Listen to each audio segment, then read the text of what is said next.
Public Square. Welcome to all of you in the United States and around the world. I'm Fareed Zakaria, coming to you from New York.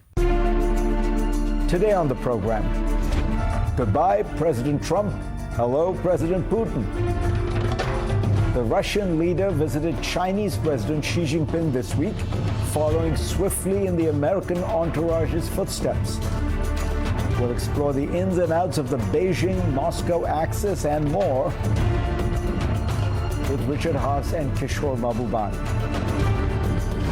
Also, as the class of 2026 is unleashed on the job market in the age of AI, Derek Thompson will enlighten us on just how bad it is out there for these graduates. Then, Jodi Kantor of the New York Times will explain how these young adults can find their passions and pursue them. Finally, what happens to a nation and its citizens amid the decay of democracy? The author Susie Hansen will tell us how a neighborhood in Istanbul has managed what she calls the dark, punitive mess under Turkey's leader, Erdogan. But first, here's my take. I think he is a more mature, more disciplined version of himself than he was in his first term. That's what Jeff Bezos said about President Trump this week. I'm puzzled by this statement from an obviously intelligent and accomplished businessman. I look at Trump's second term and I see the ham-handed efforts to annex Greenland and Canada, massive tariff hikes on most of the world, a cruel immigration crackdown that was both lawless and ineffective, and the sudden launching of a war without UN sanction, congressional consultation, or any clear strategy. If this is maturity, I would shudder to think what Trump's immature phase would look like. The opposite is actually closer to the truth. Trump's first term was disciplined, more disciplined not because he was disciplined, but because he was constrained. He often deferred, however grudgingly, to the Republican establishment and national security elites. His early legislative agenda was shaped by Speaker Paul Ryan and executed by Chief of Staff Reince Priebus. Top economic advisor Gary Cohn repeatedly talked him out of the global tariff hikes he had long wanted. The generals whom he surrounded himself with urged caution on Iran, support for NATO, and arms for Ukraine. The lesson Trump drew from that first term, however, was not that expertise mattered. It was that experts were not loyal enough. After the January 6th attack, you see, many of his senior officials distanced themselves from him. Some denounced him. So this time, he has surrounded himself with people whose chief qualification is fealty. The less distinguished the resume, the better. Such people owe everything to him. Process has given way to impulse, procedure to instinct, government to gut. But the starkest difference between Trump 1.0 and Trump 2.0 is not policy. It is enrichment. Its scale, its brazenness, its open contempt for restraint.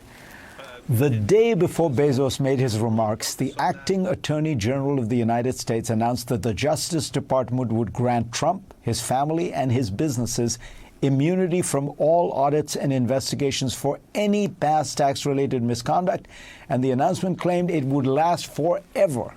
The week before, Trump disclosed that his stock portfolio had executed around 3,700 trades in the first quarter alone, a staggering number, many following a suspiciously convenient pattern, a stock bought shortly before government action or statement that benefited it.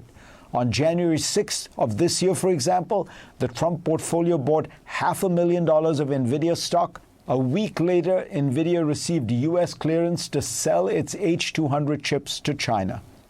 That was not all. The Commerce Department this week announced an investment in a quantum computing company in which a member of the Trump family holds interests.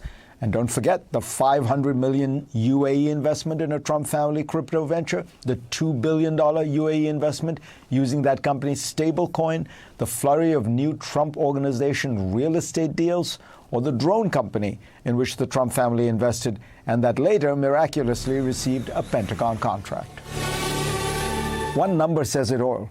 Reuters calculates that from the first half of 2024 to the first half of 2025, the Trump Organization's income rose from $51 million to $864 million. This does suggest discipline, a relentless discipline devoted to monetizing the presidency. But somehow I doubt that is what Jeff Bezos had in mind. The Trump Organization has maintained that Trump himself, his family, and the organization don't have any role in directing or influencing specific investments. The deeper question is, why is this possible? And why has it produced so little resistance? Scholars of corruption have long assumed that in advanced democracies, graft becomes subtle and institutional. Campaign donations, lobbying networks, consulting contracts. Trump has taken the elaborate machinery of an advanced industrial state and used it to accelerate something far cruder, old-fashioned personal grift. The public may be troubled, but his MAGA base doesn't seem to be, and that is the only constituency that could restrain him. In a hyperpolarized country, corruption is no longer judged as an objective moral failing. It is filtered through tribe.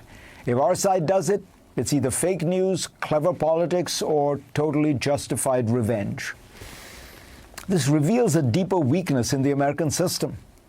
The Founding Fathers built a magnificent constitutional framework, but it rested on an assumption that they did not spell out, that public officials would retain some shared commitment to unwritten civic norms.